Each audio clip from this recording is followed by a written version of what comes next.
Britain. Yeah.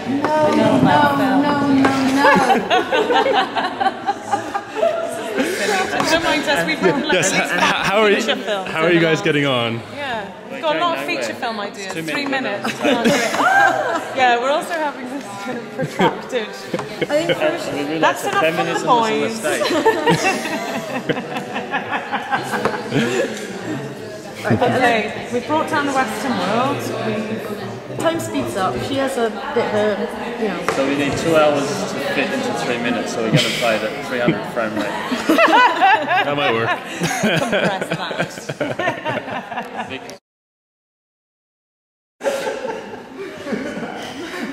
Okay, so the story is we have two young men who are stranded at a rail station, and they're both sitting with their respective smartphones. We've got BlackBerry, we've got an iPhone. No, the wire between iPhone and BlackBerry. Yeah, and they're just engrossed in their phones, and what happens is they lose the signal, so they're kind of forced to communicate and talk and form a bond and form this friendship, and that's our story. Okay, thank you.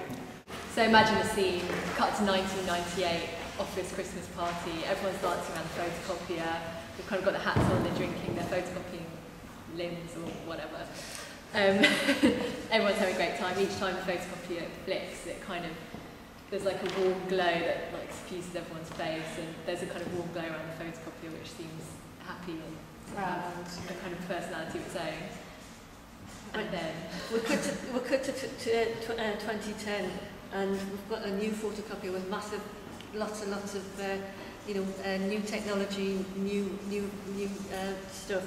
And the old photocopier is lying dusty in the basement, and there's just a flickering. What was it? Just a flickering light. Just a little sort of red, almost heart-shaped button, just flickering. And then it's we're cut to it being unplugged and taken and dumped in the back alley, and it's at the back alley waiting for the council to come and collect it, and somebody comes along and picks it up and takes it off, and scene ends. Next thing, we've got the photocopier travelling through the countryside, and you're not really sure where it's going, but it's in a car, and it's the same person there. And then you start hearing this bass noise coming, you realise you're heading into a festival. Cut to like a tent, and there's like crazy stuff happening, people trying to get inside, and there's our photocopier, back in business, photocopying Revenant's bits and pieces, and it's got its healthy glow back again. Okay, well this is a 21st century fairy tale, and it's Little Red Riding Hood, what would have happened if. Well, as we all know, Little Red Riding Hood was sent by her mother to visit her grandmother, and she was sent her with a basket of cakes. And her mother said, don't stray off the path, don't go into the forest, but just follow the path and you'll get there.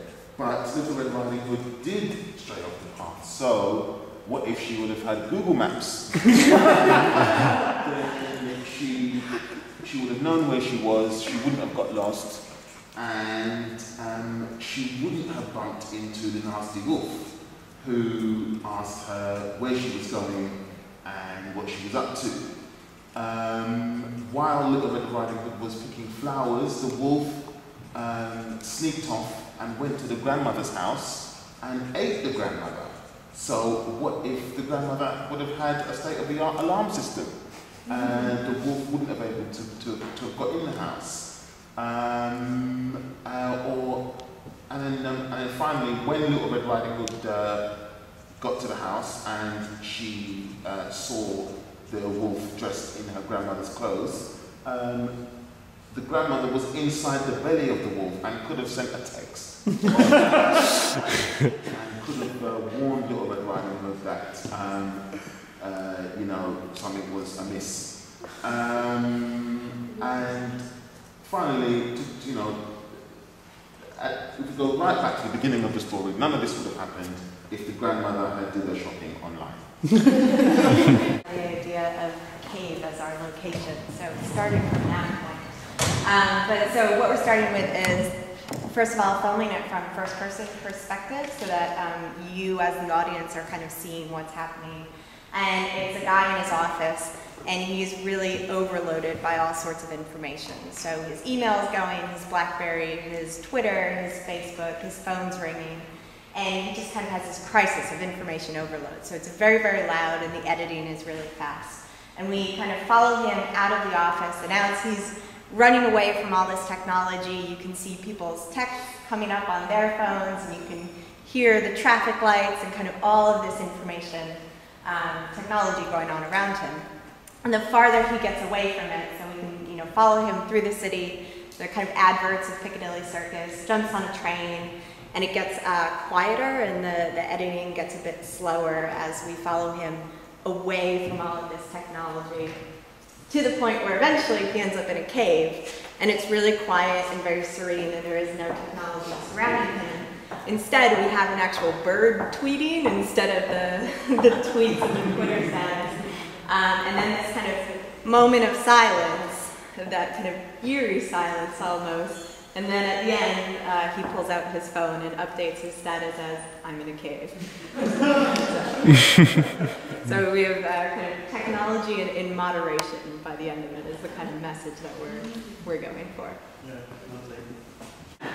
Okay, we had a lot of conversations before we got here.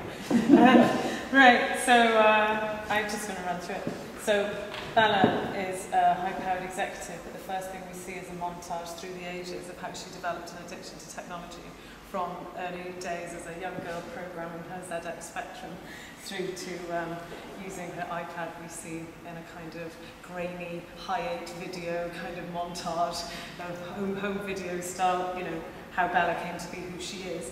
She's at her console in her high-powered job, and but we see her just as panic is rising as a virus has infected everything that she's working with, and she's on the verge of losing her job because for the first time in her life she can't combat what she's fighting, and she's losing out to this virus. We then cut to alone, distraught in rainy London.